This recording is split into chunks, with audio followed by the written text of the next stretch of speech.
And we're singing. We're singing. Dun, dun, dun, dun, dun.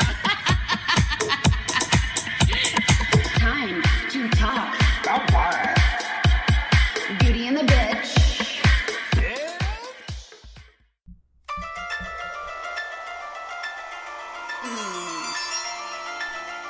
Smooth Ooh. sounds. Oh, I'm feeling it.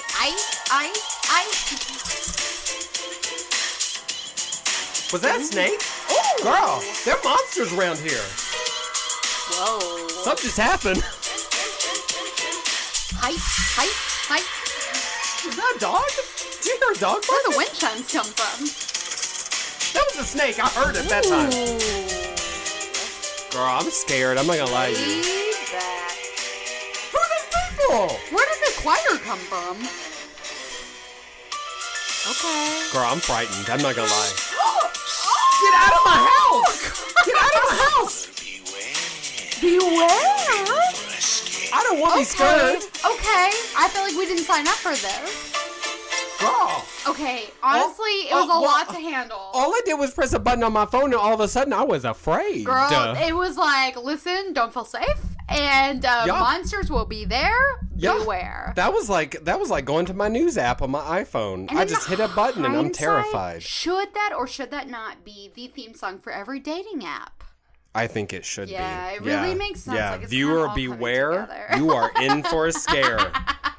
Oh, Yeah, that profile picture is from 20 years ago, girl, bitch. it's Yes. actually a cat.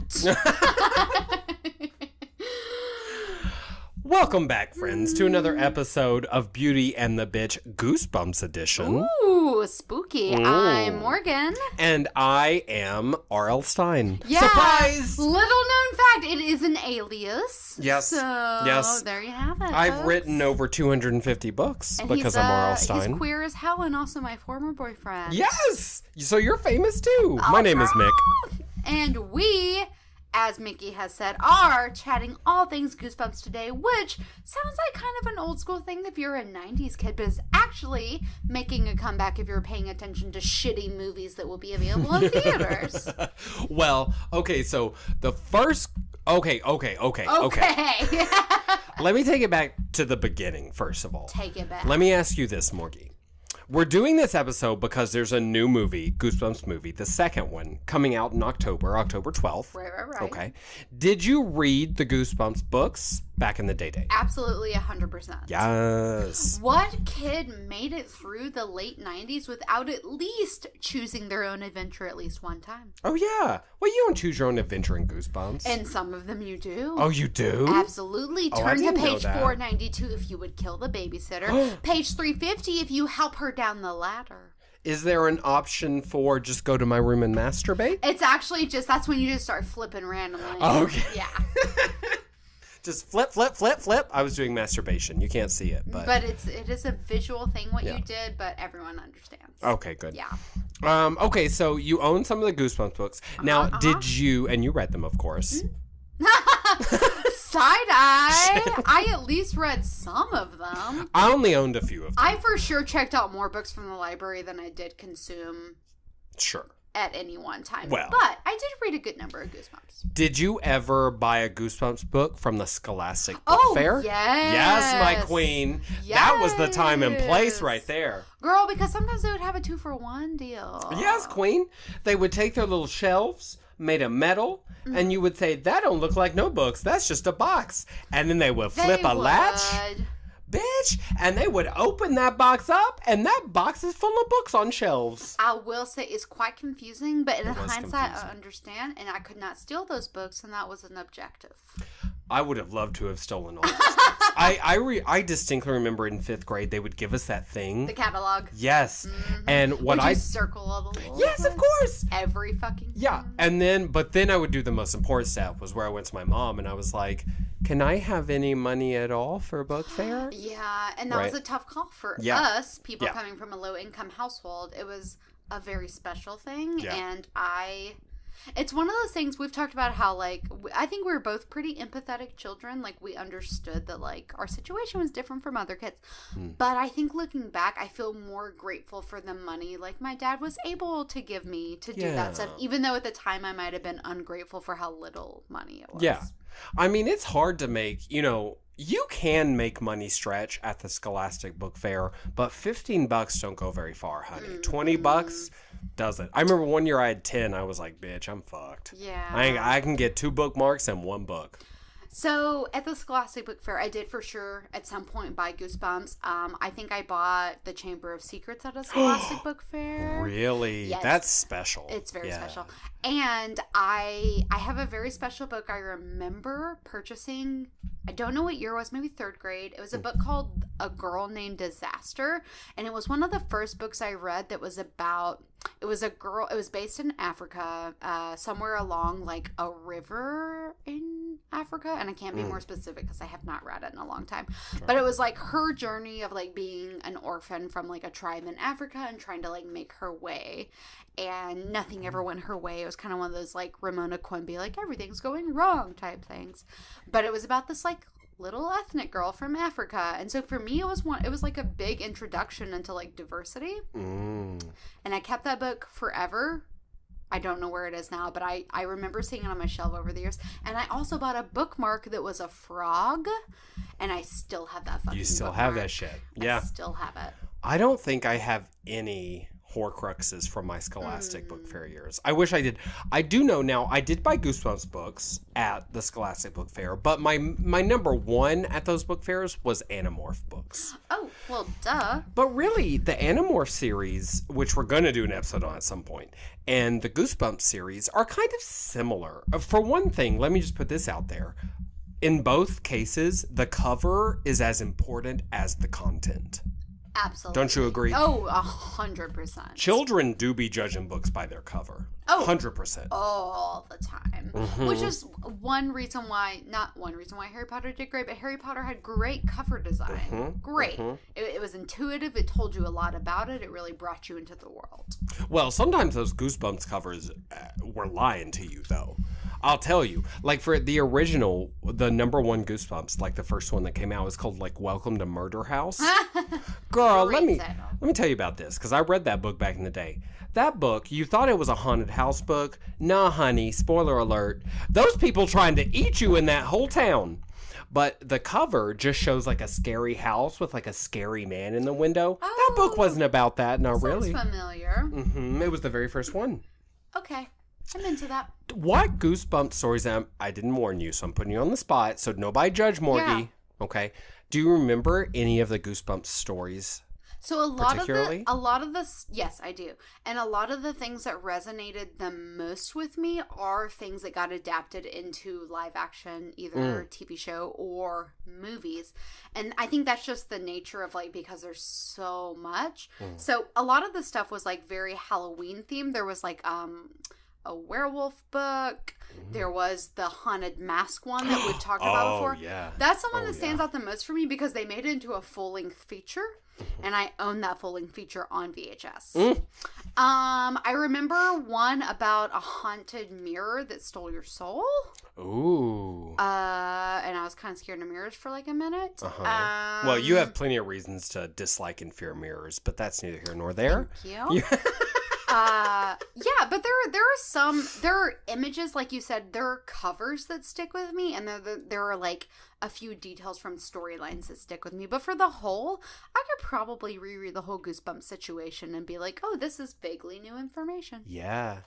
Well, there are so many books in the Goosebumps. I don't have it pulled up right here, but I'll tell you, because he did Goosebumps, R.L. Stein did, which is like, oh gosh, like 60 books in the original run. That's a guesstimate, but it's somewhere around there, maybe 52. And then he did like, he's got the, what is it, Night on Fear Street books, and he's got like, he has like 7 or 8 different series he's done over the years. Some of them limited run, some of them open-ended. But like I said, over 250 books to his name, probably like 270 now.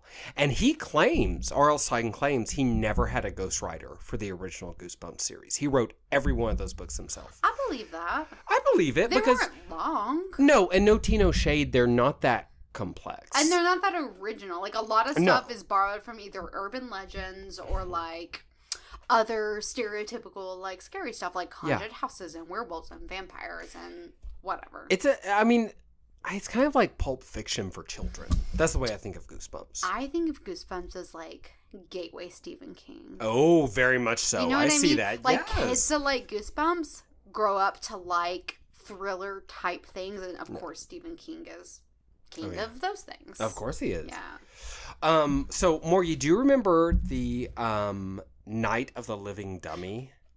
Remember that? The fucking ventriloquist bullshit? Yes! Slappy the Dummy. I do. Yes.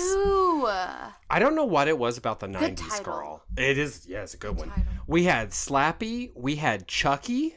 Old Chucky. Oh, I saw this meme the other day, and it was like, they grow up so fast, and it was a picture of Chucky next to a picture of Ed Sheeran. Oh my God, Chucky's on Game of Thrones right now? Girl, look at him. He's got a beautiful voice. I was like, the internet is such a magical place, and every now and then, once a day, you come across that kind of great thing. I remember being, as a child, extremely scared of all those living doll scenarios. I don't do dolls. No, living dolls. Now we've got like Annabelle and that whole series. Oh yeah, which I have actually never seen. But you haven't seen those? That's a thing. They're pretty scary. I mean, things are so different now. They're not scary in the way that Chucky was scary. It's not the same kind of horror. It's more like haunted house possession horror, where like in the 90s, we could have Slappy the Dummy on Goosebumps. We could have Chucky. We could have, do you remember the Puppet Master? That was more in the 80s. But those are like action figure size things. And like, it didn't really matter. Like, they were the scary part and they were the focus.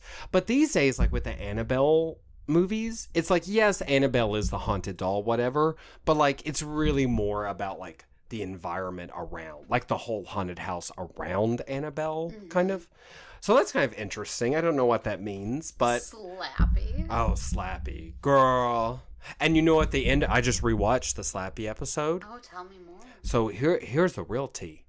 So this little girl, okay, she has a ventriloquist dummy before Slappy comes along. And she and her lame-ass family do talent night. And they all do a talent. Her dad plays the guitar. This is what's wrong with America. Well, that's where the horror really is family talent night. I mean, that's fucked up, you know. Who wants to attend that? But she always does ventriloquism acts for talent night. And she's got this old dummy and, like, the head falls off all the time. So her dad buys her Slappy, the possessed ventriloquist dummy. And, you know, so Slappy does all these bad things. She gets blamed for it. They don't believe her. No one ever believes the child in Goosebumps, which is one of the main fears of children, right? Yeah, nobody believes them. But that is consistent. Almost every episode, the kid's like, Mom, Dad, I'm going back in time. Mom, Dad, that ventriloquist dummy is real. Mom, Dad, those plants are actually Dad. And their friends are like, there, darling, pass my Valium. They're literally like, do you have a fever? Over and over, right? So anyway, the point is, well, whatever, things happen with Slappy, they destroy Slappy or get rid of him, and then her original ventriloquist dummy starts talking. Oh, girl! Bitch! It's every ventriloquist dummy. Burn them all! Well, I will say, like, if you didn't see that coming, who are you? Because ventriloquism is fucking gross. Well, and it's gross. Don't do it. No, it makes your hands cute. stink, I would imagine. Also, nobody wants to see you make a doll, like, fake doll. Like, No. I don't want to be a part of it. No. There's, like, that famous comic, Jeff Dunham or whatever. I was just about to bring him up, yeah. Not into that either. Nope. Also, his ventriloquist dolls are racist? They are. There's the terrorist one, and there's I don't remember any of the others. Yeah. All I remember is the terrorist one, but His whole act is racist ventriloquism. Yeah. I mean, ventriloquism is dead. Can we agree? I mean, I don't think... we can, but our listeners might be into that, so we're sorry if we're alienating you. There are like 14 angry dummies that just turn their heads slowly to the speaker all of right our now. audience is only ventriloquist dummies. Oh my God. Well, I take it back. I will pander to our audience, whatever they are. We take it back. We think actually you're kind of cute with your weird mouth that only talks with my hand. Here's a secret surprise. I'm just a ventriloquist dummy, and Morgan is actually making my voice. She has her hand up my butt right now. And honestly, isn't that a metaphor for everything in life? Yep. Yeah. Yep. Let's just think about that. I'm in pain. Yeah. It's painful. Yeah. But we're doing this episode because there's that second Goosebumps movie coming out. Yes.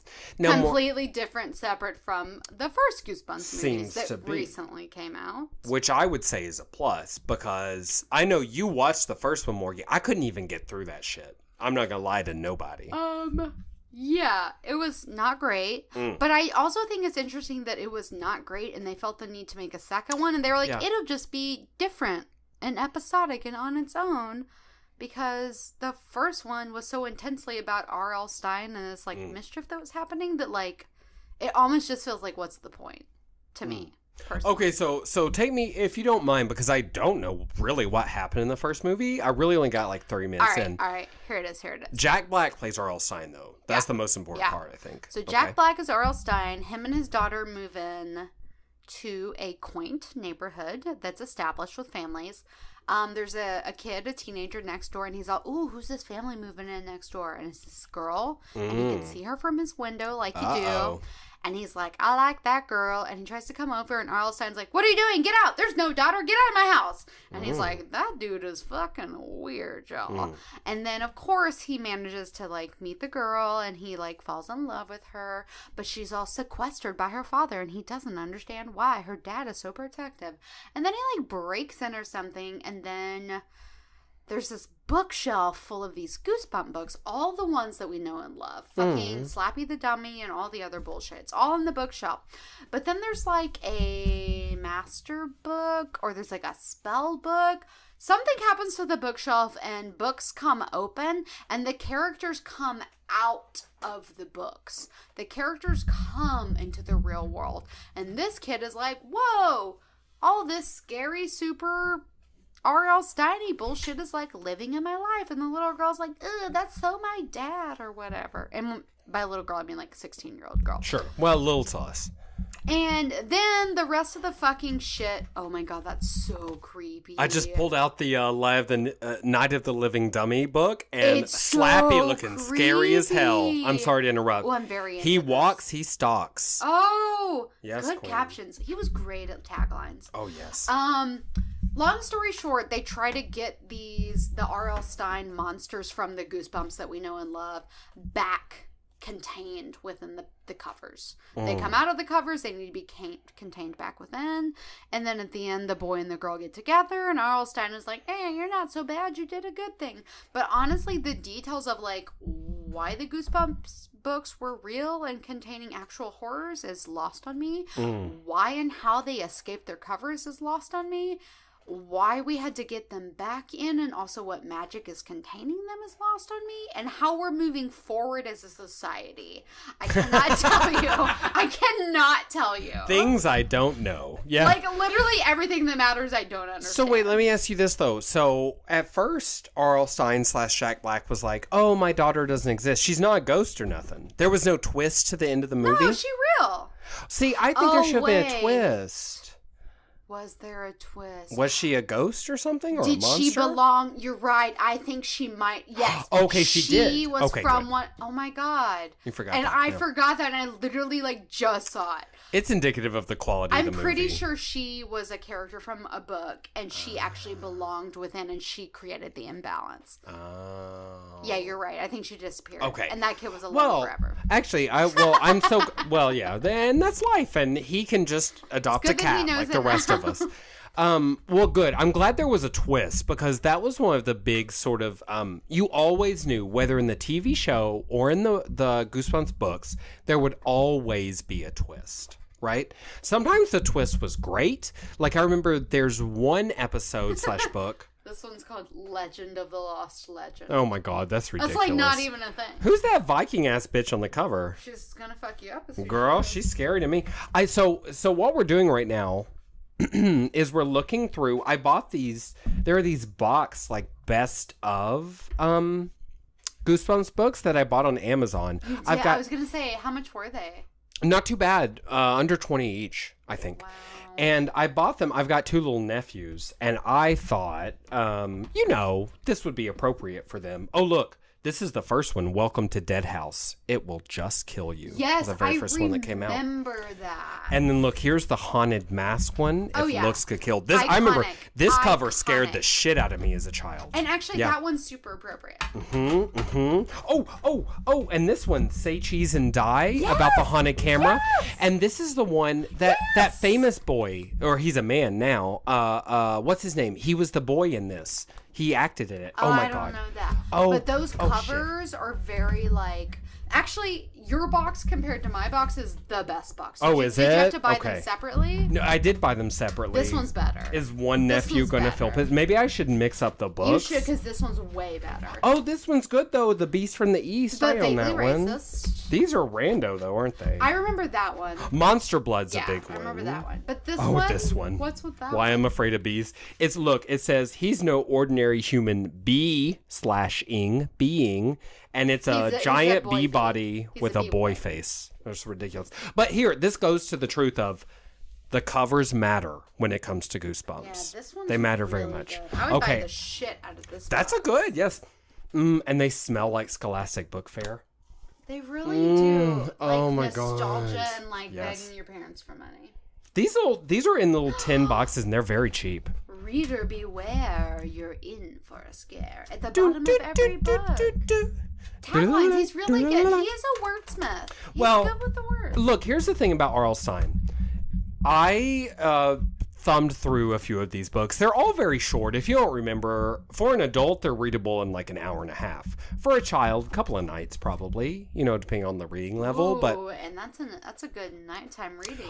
Yes. If you're not opposed to reading your child horror, and if your child can handle it, I think this would be amazing. Because they're not that graphic. They're not that scary. There's nothing gross. They're very much children's books. But I was touched by them. They're on like 14-point font, and there's like 135 pages. Mm-hmm. And there's always a child protagonist. That's like one of the hallmarks of the series. That, a twist ending, and a scary cover, Okay, so we talked about... Wait, you know what? Let me look up just real fast, because he's really famous. I keep thinking Ryan Phillippe. That's a person. Who did the haunted camera one? He is, but it's not him. Famous actor, Goosebumps. We're just gonna scream when I say his name. People are probably screaming it at the thing right now. I'm just so obsessed with this pile of Goosebumps books right now. Like, this is so much nostalgia. Oh, it's good, right? I know. I hope my nephews appreciate them. You should just keep this. Fuck them. This should be yours forever. Oh my God. I considered it, but I was like, girl, when are you ever gonna reread a Goosebumps book that isn't for like for the podcast? Well, Hayden Christensen was in one. Oh, girl. First of all, let me see which one. Well, it doesn't say here. Just a second. I'm going to find it. Ryan Gosling. What? Yes, he was the little boy, and he found this scary camera that looked a little bit like a Cadillac. It was a very strange looking camera. He found it in this transient / homeless / creepy man's place, and he stole it accidentally because the homeless man came back. But here's the scary thing about this camera is you take a picture and it doesn't show a picture of what it should. It shows something scary instead that will happen in the future. Yes. Very frightening. Very frightening. And Ryan Gosling's good in it too. He's one of the, you can really tell the talent, because let me tell you, girl, and that Goosebumps TV show, not so much. That's some bad acting, honey. That's some rough stuff right there. To be expected, I guess. I guess so. Yeah. Oh, well, actually, I have a little game for you, Morgie. Would you like to play a little game with me? So I very intelligently and creatively titled this game Goosebumps or Moose Dumps. I think that's brilliant and not self-explanatory. No. You know what I mean? Like, I like it, but I don't understand it. Okay, so that's fair. So the whole point of Goosebumps or Moose Dumps is I'm going to read a quote, and you have to tell me if it's a quote from the TV show Goosebumps or if it's a quote that I just fucking made up. Okay? I think I can do that. I don't know if you can, girl. This is very difficult. I mean, no tea, no shade. I believe in you, but this is hard. The shit they say on this TV show is ridiculous. Okay? Okay. Here's the first one. Oh, and by the way, bonus points if you can tell me the book it's from. If it's from a book / TV show. Okay. TV episode. Okay. Number 1. You don't understand. Today I'm 6. Tomorrow I may be nothing. Is that a goosebump or a moose dump? I think it's a goosebump. You think it's a goosebump? Do you have any guess where it's from? That's hard. That's from really the hard. 13 going on 30. Really good guess. Which really is actually good guess. a later R.L. Stein addition to the Goosebump franchise. Should be. It was horrifying in its way. Indeed. You know.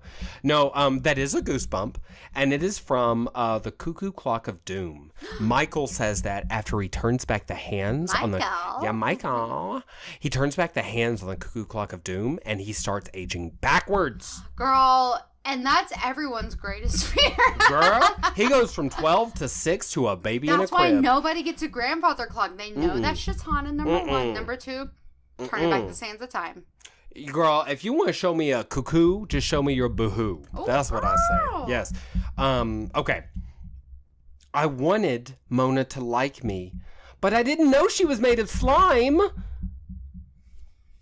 Is that a goosebump or is that a moose dump? I think it's a moose dump. That is a moose dump. That is a moose dump. Yeah. Okay. Good guess. Good guess. Good guess. No, you're very smart, and that wasn't a guess. You just knew. Smart. Yeah. Okay. Next.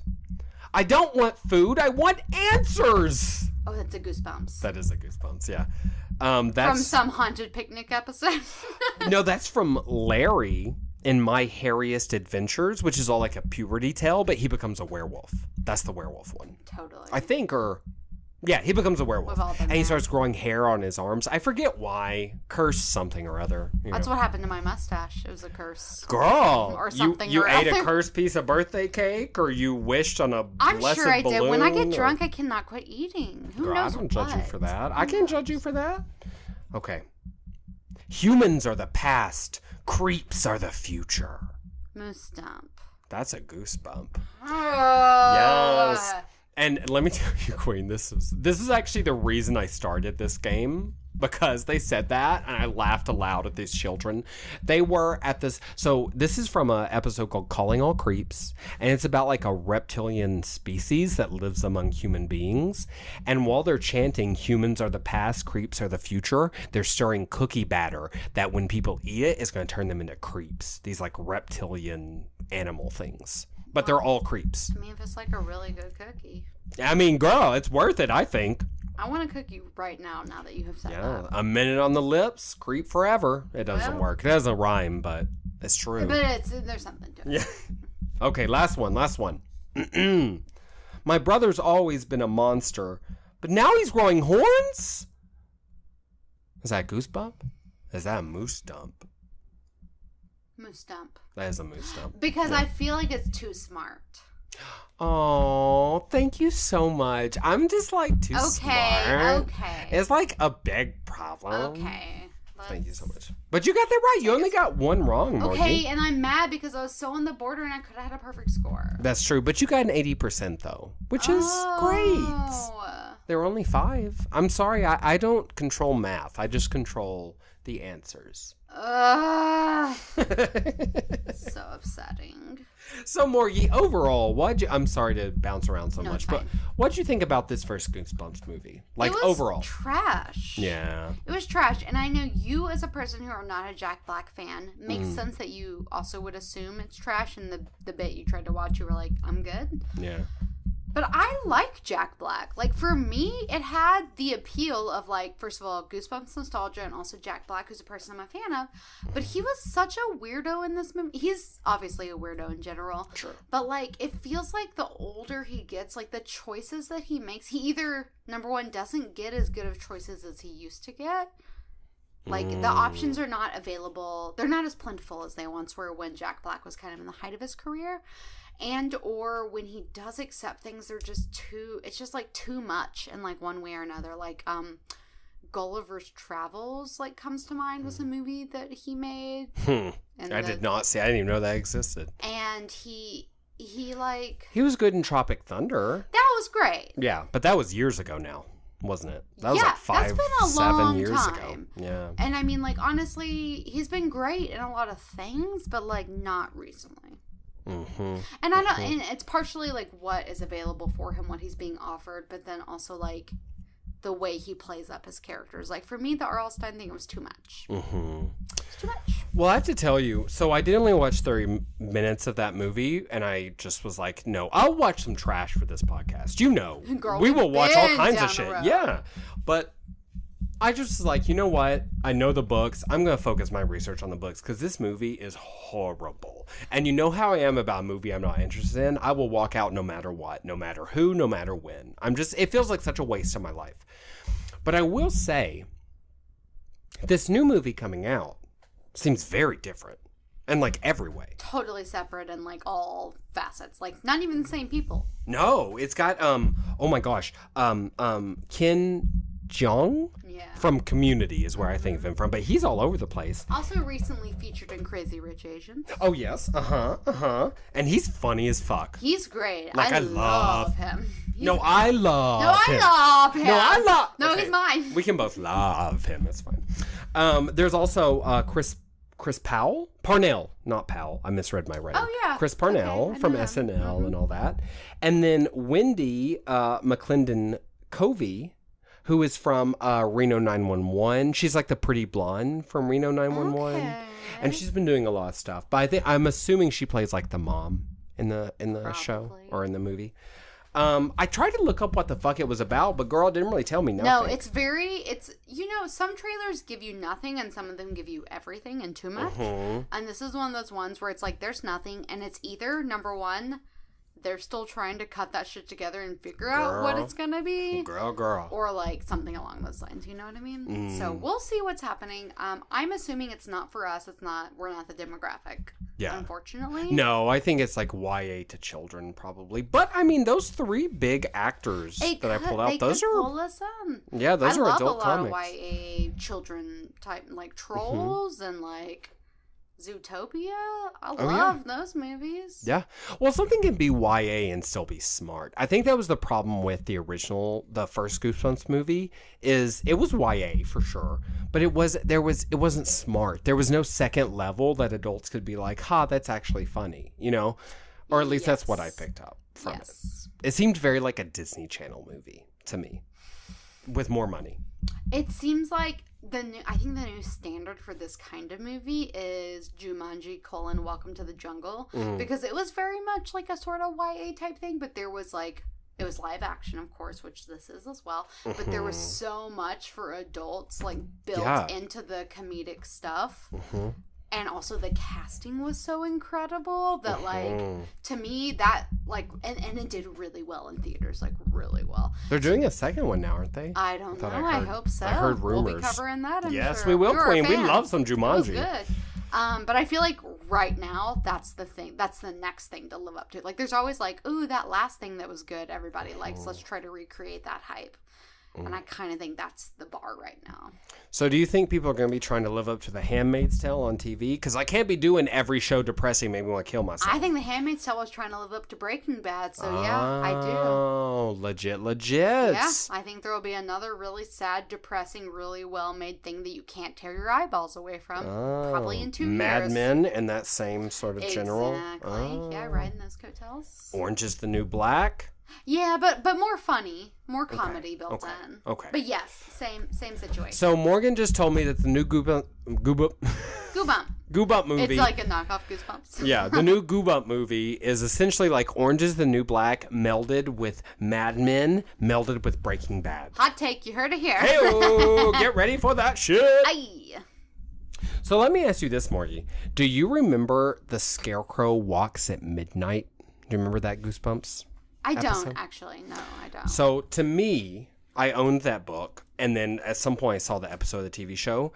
That is by far the scariest episode of Goosebumps. Why? Tell me more. Well, first of all, okay, you know what the Scarecrow looks like in the Batman universe? Yeah, well, there's been a myriad, but a version with like a paper, like a potato sack. Yeah, like potato sack head with that scary, like, jagged mouth and the dark eyes. Yes. That is essentially the scarecrows, the eponymous scarecrows of the title, and the Scarecrow Walks at Midnight. I don't like it. Yeah, it's very scary. So right off the bat, those scarecrows scary. And then let me tell you, because this scared me when I rewatched this episode, girl. I was afeared. Okay. And where do you watch these episodes? You can find all the Goosebumps episodes, or at least from the original 5 seasons, on Netflix. Right. Yes, it's a good life. It's a good life. So this brother and sister go to their grandparents' farm. Okay. Oh, were you recording all that time, or you were dead? Okay. You're good to go. I told Morgan I tried to pull out, but sometimes you can't pull out fast enough. Lord, the technical problems we endure for this podcast. I mean, we really go through a lot for y'all. It's really hard to be us. Like, please found a Patreon and then send us money. Thank you. Because we haven't done that. Thanks a lot. We love dollars. Okay, so the Scarecrow Walks at Midnight. So this brother and sister, right? They go to visit their grandparents on their grandparents' farm, okay? First of all, their grandparents made a large mistake, which was farming corn. Everyone knows you don't farm corn. Corn is scary. Children of the Corn is literally a thing. Exactly. Okay, but their grandparents farm corn. So they get out there and they're like, Grandma, Grandpa, we can't wait to like do all the things we do. They don't shimmy. I just shimmy when I talk. Okay, they weren't shimmying like I am right now. And then they're like, Grandma, the next morning they're like, Grandma, we can't wait for your chocolate chip pancakes. And there's this farmhand who's a little like touched, like we might say slow, you might say differently abled, however you want to describe it. Okay. But he's functioning, but he's just, a little off. And he's like, I don't like chocolate pancakes. Well, that's a mistake on his part. Well, already, he's off because he don't like chocolate pancakes. Everybody loves a chocolate chip pancake. Exactly. Don't lie to me. Don't front. Okay? And then the grandma's like, we're having cereal this morning. And immediately I was like, something's fucking wrong. Because grandma's going to make chocolate chip pancakes for her grandchildren when they visit. That's the point. Right? And then that night, Grandma, Grandpa, they're so scared. Don't know. Nobody knows why they're scared. And sometimes you see this little figure out the corner of your eye, and then the camera turns. Ain't nothing there, but you're like, well, whatever, girl. We're out in the country. Might be a raccoon, And then that night, they're like, Grandpa, Grandpa, tell us a story. You've been waiting on your stories. And then Grandpa opens his mouth to tell a scary story, and the old farmhand says, I don't like those stories. Those scare me. And Grandpa says, it's time for bed. Oh. Girl, who owns this property? That's my question. Who owns the title? Uncle Sam. Well, evidently, if Uncle Sam's this differently abled farmhand. One and the same. Yeah, well, maybe. Okay, but girl, then shit gets real. Because then this scarecrow comes up out the cornfield with his jagged mouth. How he do that? It turns out this farmhand has a magic book. And he's bringing these scarecrows to life?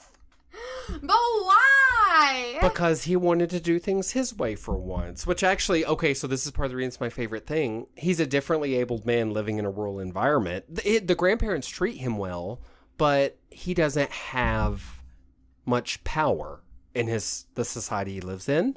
And so he's willing to go to dark magic because he's not malicious or evil at all.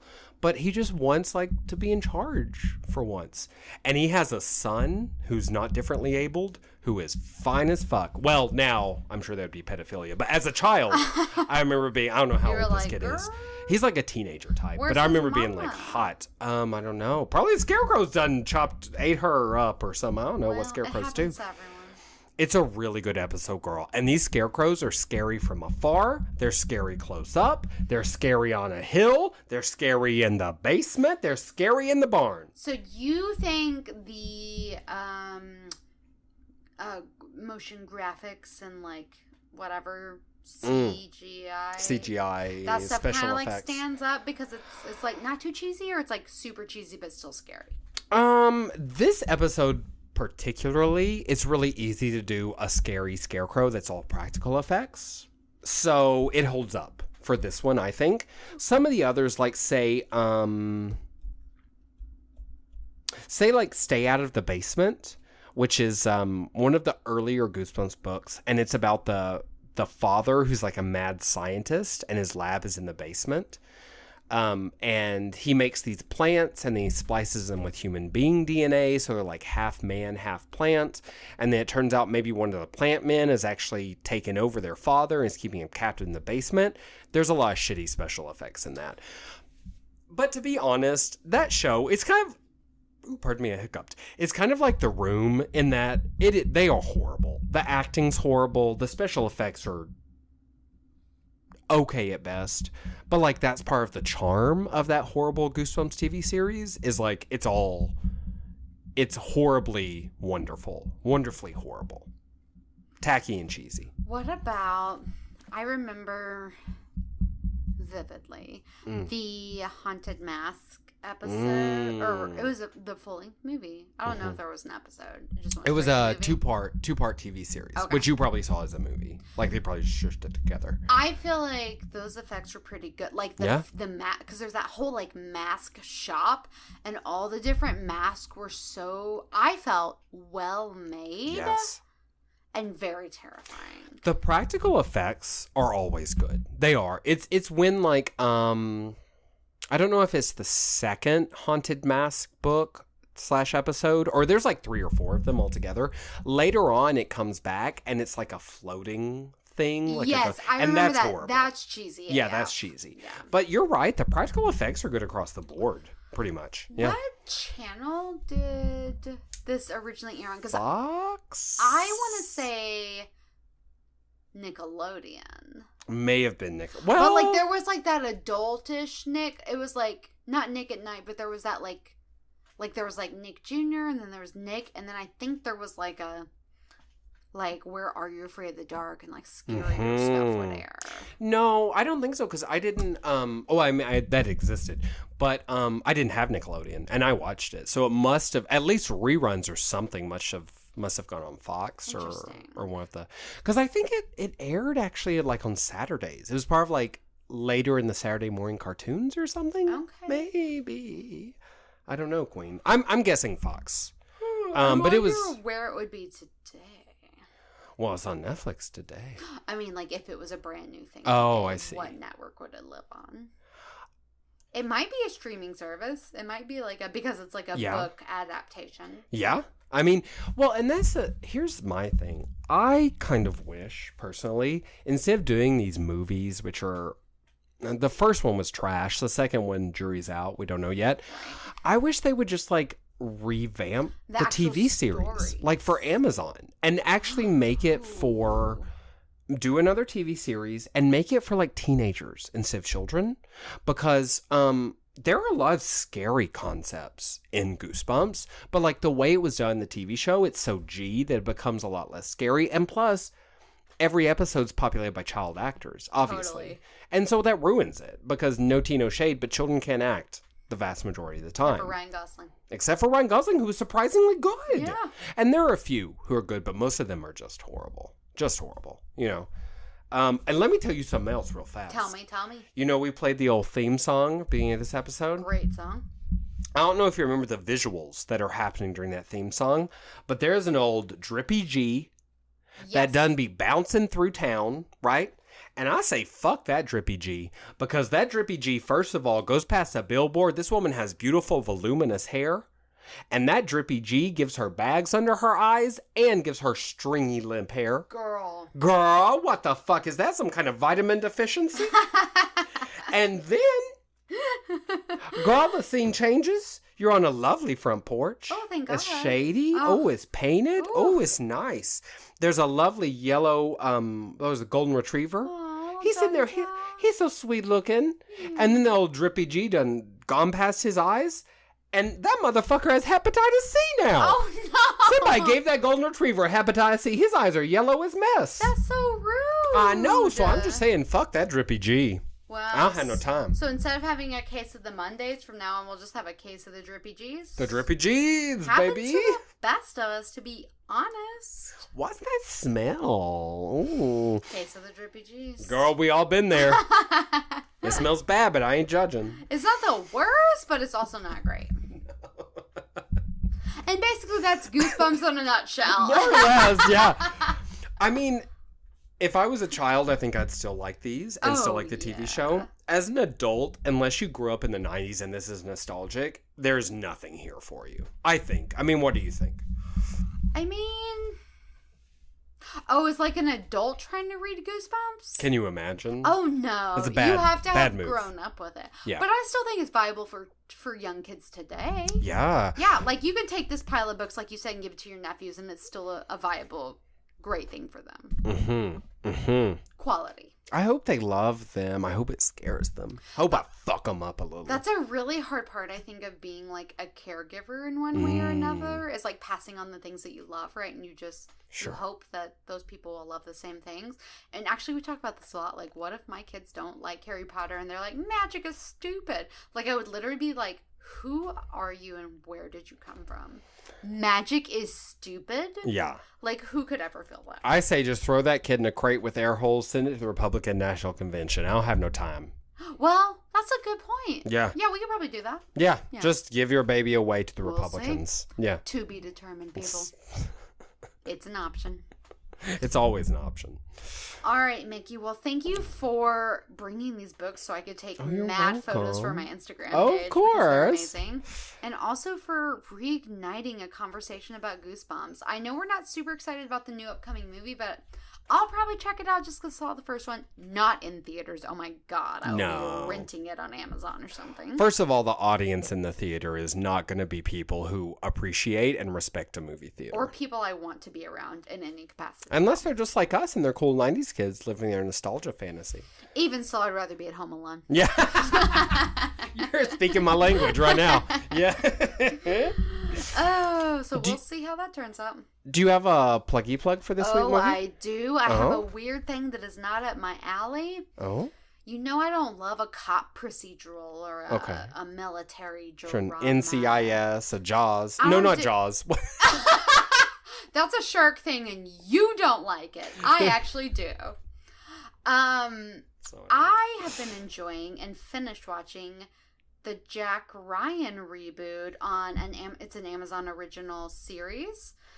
Jack Ryan is a character that was like a book series by, I don't know, one of those fucking people. And it was famously Harrison Ford played Jack Ryan back in the day. I think maybe another famous action star took it over. But he's a CIA agent, and it's like the woes of the CIA and the shit they deal with, like terrorism and whatever. So Amazon just released season 1 of their Jack Ryan reboot starring John Krasinski. Love him. Who everyone loves. But, like, people have been questionable about him as, like, an action star. He did, like, a military movie not that long ago. I didn't see it, so I can't vouch for it. But John Krasinski crushed his role as Jack Ryan. I think there's only, like, 13 episodes maybe. I loved it. So if you have Amazon, it's Amazon Prime. It's like free and available on there. Maybe it was a little slow start. I actually was into it from the very first episode. It's very intriguing. They follow like a terrorist cell. And that's kind of the arc of the first season. And you also learn like his whole backstory, and there's some friendship and some like love mixed in there, and like it was really good. I don't know. It's like not the kind of thing I would watch ever, but I was really into it and I wish I had more to watch. So check out Jack Ryan on Amazon Prime. And so you're a big fan of John Krasinski you think he pulled it off? In general, in the show, yeah, he's great. Okay. I thought he was great. I love him. Yeah, he's and in beloved. General, I love him. Let me tell you, first of all, so I searched actors that have portrayed Jack Ryan, and on IMDb, let me just read you this man's resume. Please. Okay. John Patrick Ryan, Jack Ryan.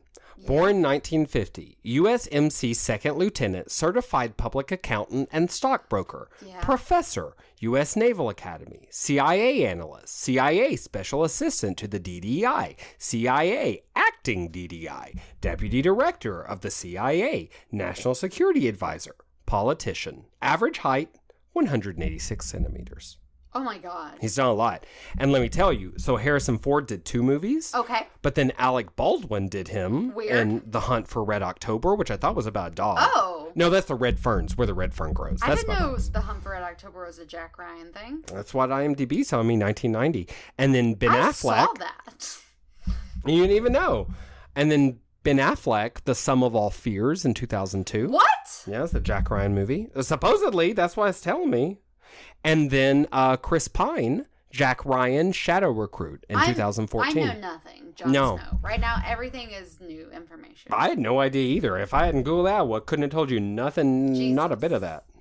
Cool, but you recommend it on Amazon? Amazon Prime. Okay. Yeah, I super recommend it. I really enjoyed it. Do we get to see John Krasinski shirtless? Yes, we do. Yes, is it a good view? And it is not upsetting. Yes. Yeah, it was pretty good. Oof. This girl that I'm in a book club with, I posted on my Instagram stories that I was watching and enjoying Jack Ryan, and she reached out to me, and her only comment was, it was fine, but John Krasinski was hot the whole time. Oof, he and is I was hot like, the whole time. cannot disagree. Oh, God. Very I'd love to have good. sex with him, but no one asked me, but it's true. I know.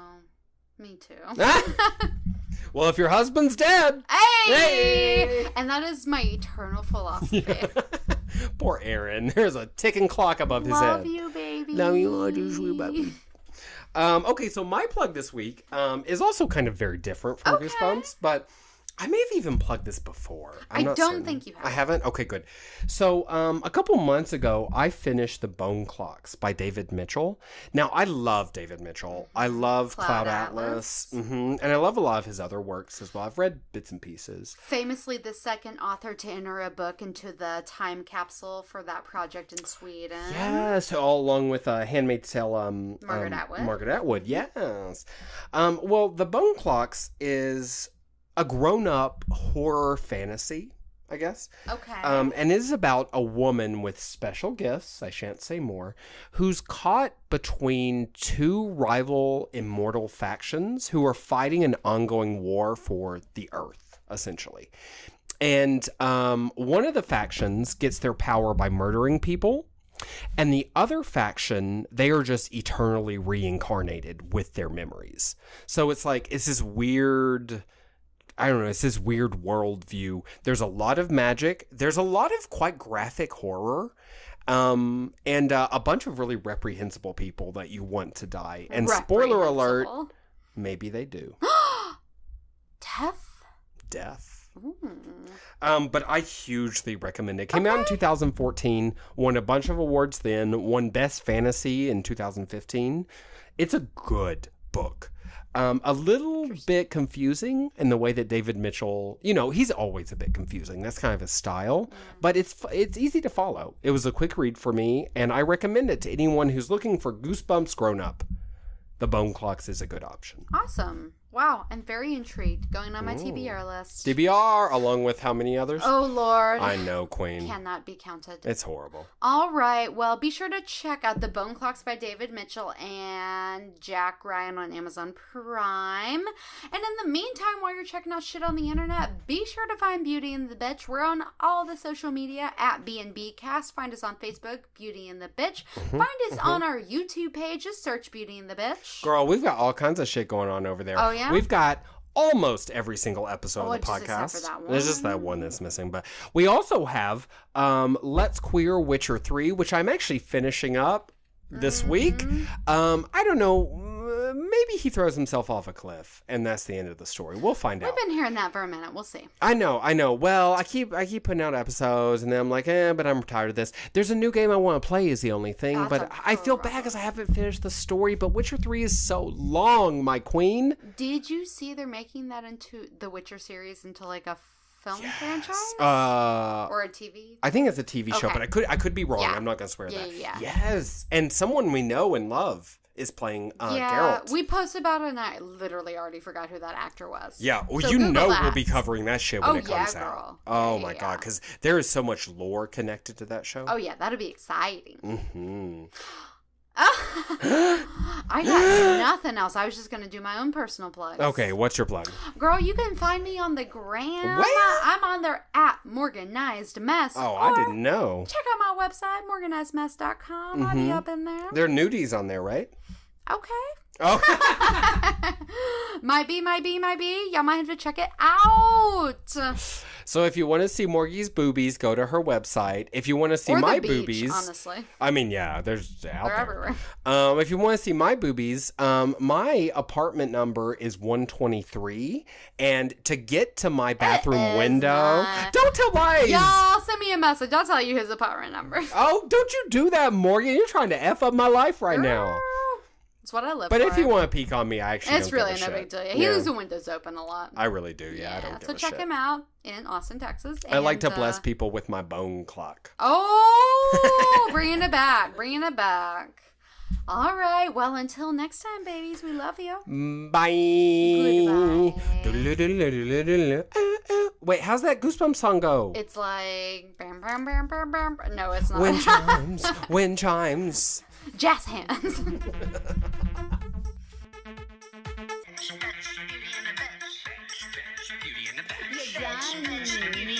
Do you have a home? Beauty in the Bed. You look. Beauty in the Bed. Beauty in the Bed.